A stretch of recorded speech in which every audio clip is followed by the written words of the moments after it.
দর্শক আসসালামু আলাইকুম। দর্শক আপনাদের প্রীতি ও শুভেচ্ছা জানিয়ে শুরু করছি আমাদের আজকের প্রতিবেদন।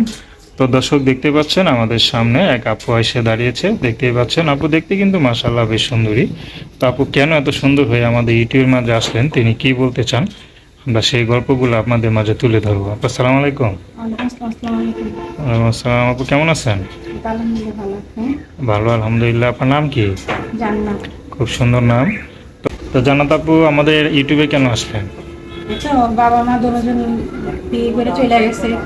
এখন এই যে এই বাসায় কাজ করতেছি, তো এখন অভাবে পড়ে দিয়েছে কি।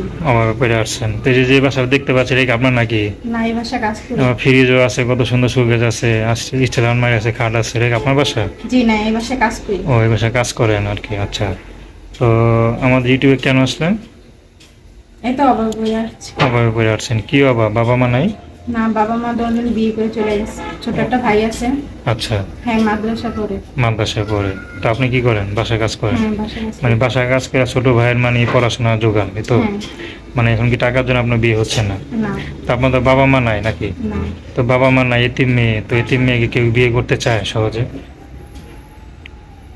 এমনি বিয়ে সাথে ঘর আসছিল? বিয়ে শাদী ভরাচ্ছে না।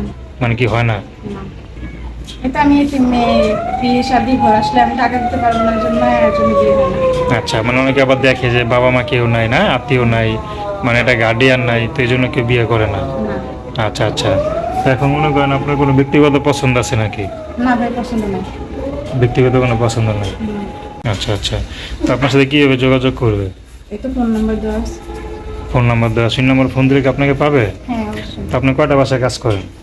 এই তো একটা বছর আছে। একটা বাসায় কাজ করেন। তো একটা বাসায় কাজ করে কি আপনার ভাই বা আপনার পুরো সংসার চালানো সম্ভব? না। তো দর্শক, প্রেম ভালোবাসা সাহায্য সহযোগিতা বিয়ে শাদী করা একান্ত আপনাদের ব্যক্তিগত ব্যাপার। তো আসুন আমরা 5 ওয়াক্ত নামাজ পড়ি, সর্বদা দেশের সেবা করি। আসসালামু আলাইকুম।